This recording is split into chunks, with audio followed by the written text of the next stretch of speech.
What's up, everybody? Daniel Jeremiah here with my third version of a mock draft. Only one more to go. And as we stand a little over a week out from the draft, at the first overall pick with the Arizona Cardinals, I still have Kyler Murray, quarterback from Oklahoma, going to the desert. I think this is not as confident as I was previously that this is a selection, but I do think when it's all said and done, they will go with Kyler Murray to plug him into that offense.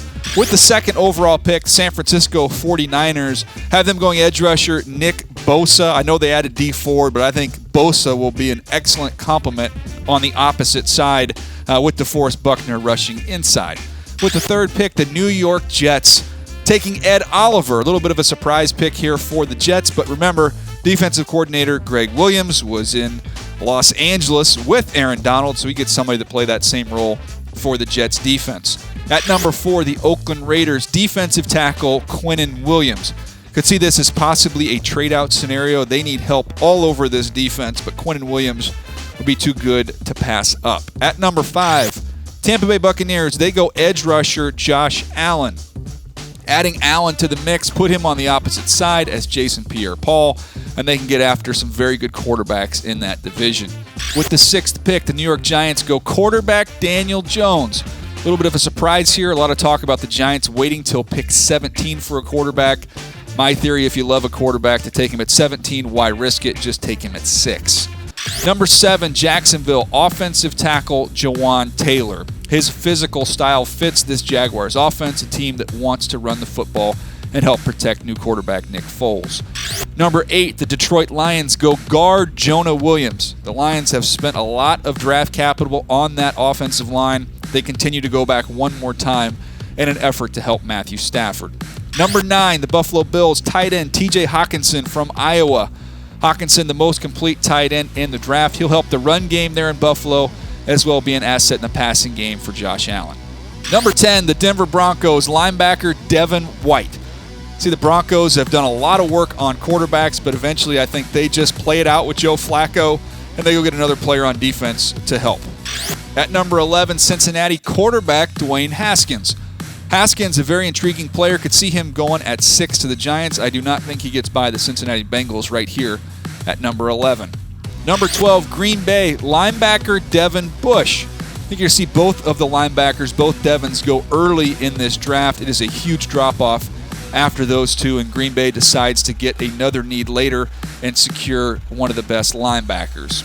Number 13, Miami edge rusher Rashawn Gary. Gary is a very polarizing player in this year's draft. Nobody can doubt his physical talent, and Miami desperate for some pass rush help. Number 14, Atlanta. They go cornerback Greedy Williams from LSU. Williams, long, athletic, would be a good fit in this scheme there in Atlanta and get his hands on a lot of footballs. Number 15, Washington. They go defensive end Brian Burns from Florida State. Brian Burns, the best get-off of any edge rusher in this year's draft. Need to get a little bit younger coming off the edge for the Redskins. Carolina Panthers at 16. They go offensive tackle Andre Dillard from Washington State. In this case, I can't see Dillard falling this far, but if he does, I wouldn't imagine it would take long for Carolina to turn in the card on the best pass protector in this year's draft class. Number 17, the New York Giants. They go edge rusher Montez Sweat. So the Giants end up with their quarterback and their edge rusher just in the opposite order most expect. Number 18, the Minnesota Vikings. They go center Garrett Bradbury. Bradbury allows them to get their best 5 on the field. Pat Elflein can move over to guard, and they can do a nice job there for Kirk Cousins. Number 19, Tennessee goes defensive tackle Christian Wilkins. I think that you could see them going a couple different directions here. A playmaker on offense would make some sense, but Wilkins just too good to pass up. Number 20, the Pittsburgh Steelers go cornerback Lonnie Johnson from Kentucky. A little bit of a shock here with this pick. Lonnie Johnson, somebody that's gaining a lot of steam in personnel circles. The Pittsburgh Steelers have a need, and his size-speed combination would be enticing. Number 21, the Seattle Seahawks go defensive tackle Jeffrey Simmons. This is a big-time player in Simmons. Unfortunately, the ACL injury could cause him to drop, but Seattle, if they're thinking long-term, Simmons could emerge as the best player in this year's draft. Number 22, Baltimore goes edge rusher CLELIN FERRELL from Clemson. This is one of the higher floor players in this year's draft. He's not going to be a 12 to 14 sack player, but I could see him being 8 to 10 sacks every year, dominate against the run, and play a real physical brand of football they love in Baltimore. Number 23, Houston goes offensive tackle Cody Ford. The Texans desperate to get some pass protection help for Deshaun Watson. Worst in the league in sacks allowed last year, and Ford would be a nice fit. Could play tackle or even slide inside and be a really, really good guard. Number 24, Oakland goes tight end Noah Fant. The Raiders in this scenario just take a falling star. If Fant were to be there, I don't know how you could pass him up. They lose their tight end in free agency, and they actually upgrade with the explosive Noah Fant. Number 25, Philadelphia wide receiver Marquise Hollywood Brown from Oklahoma. The Eagles signed Deshaun Jackson to bring him back, but I don't envision that being a long-term marriage.